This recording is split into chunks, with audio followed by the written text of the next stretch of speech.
Hi there, I'm Olivia Pompa. This is week 4 positioning video. I've my towel on the wall is going to be my receptor. Um, this is my marker. I have my left marker. Yeah, so I'm going to be using this marker. I can't really stick this on here, so I'll just do it and then I'll put it back down. Okay, so first we're going to start with 3 chronic views of the shoulder. First, starting with internal rotation. So for this one, this is a 10 by 12 cassette. SID is 40. We will be shielding across the gonads and the reproductive organs in this view. Breathing instructions are don't breathe, don't move. So, right, this is the central area. So we don't want any breaths taken during the image is being taken. I'll be placing the marker above where the shoulder is, or what we're viewing. We want to collimate this view so that we can see the lesser tuberosity and the glenoid fossa on this view. So what we're going to do is we're going to be A to P, like so. Okay, this is going to be the left. So I would be putting the marker, oh my gosh, this is hard, here, like so, okay. I'm going to ask my patient, you can't really see my arm in this view, it's hard for me to tilt my thing here, but I'll do my best to show you. So we're going to ask the patient to internally rotate their hand. So this is internal rotation, so they're like this, internally rotating with the back of their palm against their leg. So like this, like this, against their leg, like so. Okay, so they're gonna have their hand resting against their leg, standing up against here, like this, okay? And we're also gonna ask them to turn their head away from the arm that's being imaged. The central ray is gonna be perpendicular to the coracoid process to the center of the film. So you can see we're at the center and the central ray is here at the coracoid process. Okay, let me fix this a bit. Okay, next we're going to be talking about the external rotation view. So for this one, it's going to be really similar to the internal rotation, except for we're going to have our patients externally rotating their arm. So their arm is going to be in supination, supination like so, with their arm slightly abducted. So I know it's so hard to see with this image, but slightly abducted like this, with their hand in supination. Okay, again, we'll be placing the marker in the same place as internal rotation. So this is the external rotation. SID is at 40. Asking the patient to supinate, abduct the arm. I know I already said that, but I'm just reiterating. In this view, we are viewing the humerus, the glenoid fossa, the greater and lesser tuberosities, the bicipital groove in this view. And the central ray is perpendicular to the coracoid process to the center of the film. So slightly abducted, yes. Okay, next we're going to be talking about the AP baby arm. Okay, so for this one, same position here in front of the receptor, except for this one, we're going to ask the patient to raise their arm as if they're taking an oath. So like this. Same thing here, we'll be placing the marker, my left arm. Okay, so asking the patient to raise their hand as if they're taking an oath. Our collimation, we're going to want to collimate to view the shoulder and the AC joint and the proximal humerus. So we'd be collimating around in this area. Again, we're using a 10 by 12 cassette, and perpendicular to the coracoid process is where our central ray is going to be. So this is baby arm. Okay, so those were our chronic shoulder views. The next we're going to talk about are our 3 trauma views. So the one that's something important to talk about in regards to these views is, especially for the A to P neutral, is we're going to take the image how the patient presents in your office. So for example, if they present with their arm slinging down, that's how we would take the image. Or if they present with their hand across, with their elbow flexed, with their arm across the abdomen, we will take the image like that if that's how they present to your office. So again, we're going to be A to P here in front of the image receptor with our marker. I'm going to be imaging my left arm. Breathing instructions are the same. Don't breathe, don't move. We're using a 10 by 12 cassette for these. Marker is above the shoulder, as I just said. SID will be at 40. Okay. Again, we'll be shielding the reproductive and gonadal areas. Okay, so for this one, so let's say they present with their arm hanging. We're gonna have them resting their hand against their thigh, neutral like this, okay? So resting their hand against their thigh, and the central ray is gonna be perpendicular to the coracoid process. Okay, if they present with their arm, with their hand at their abdomen, same thing, perpendicular to the coracoid process is the central ray.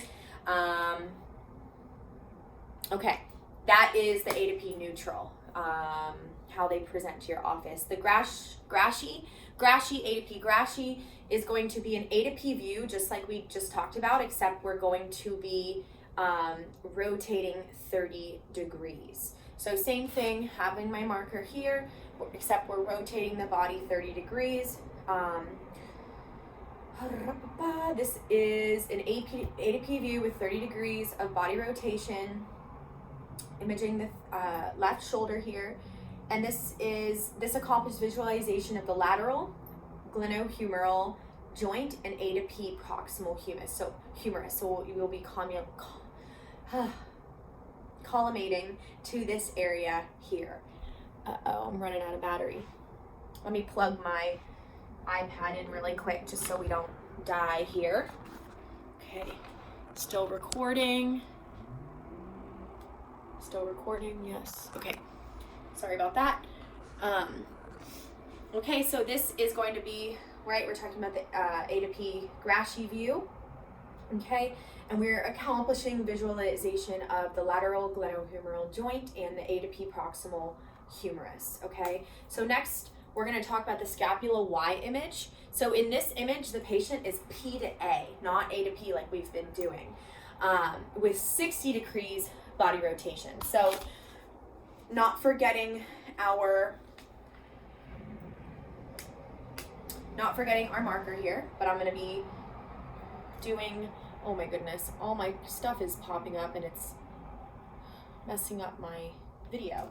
Okay, so same thing, I'm going to be doing the left shoulder, so I'll be having this shoulder, A to P, the anterior portion of the shoulder is going to be touching the image receptor.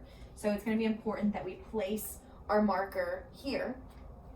Okay, so A to P touching the wall here with 60 degrees body rotation. This is an anterior portion of the shoulder, which is touching the upright detector, like I said.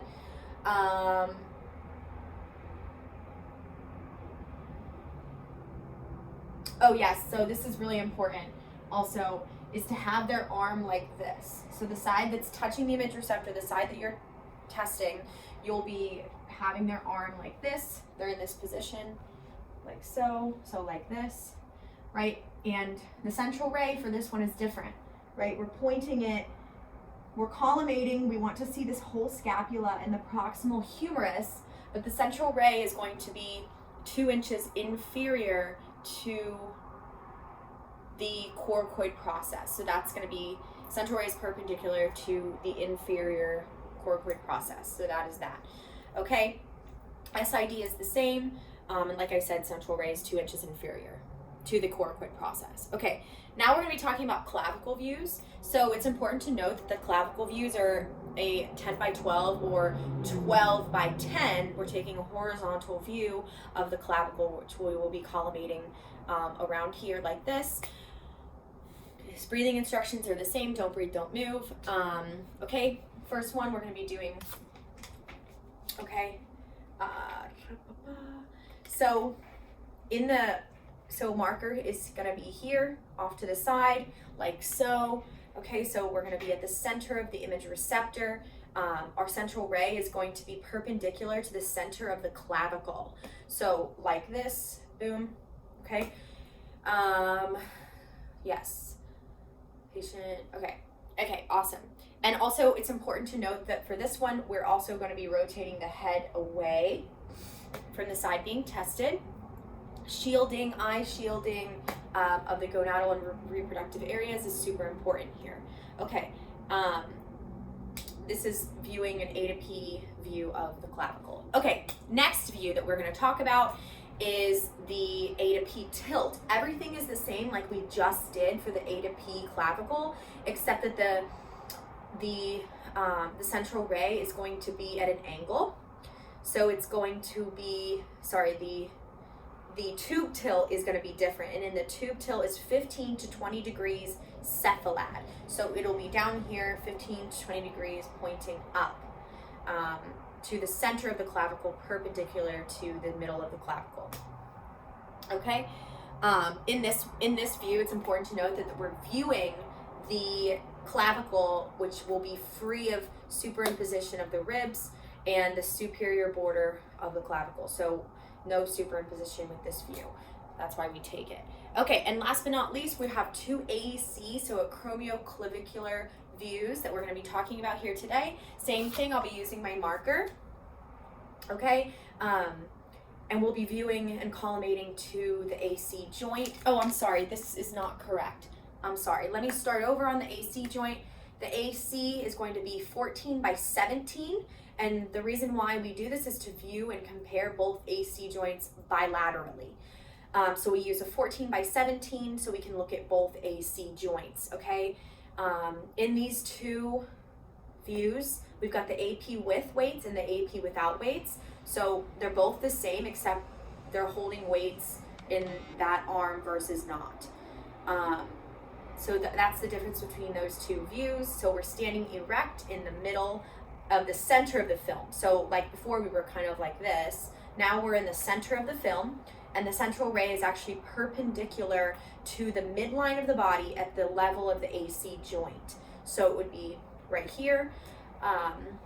Now the SID, out of all the images, this is the one that changes because it's SID 72 for this image, for these two images, I'm sorry, with and without weights.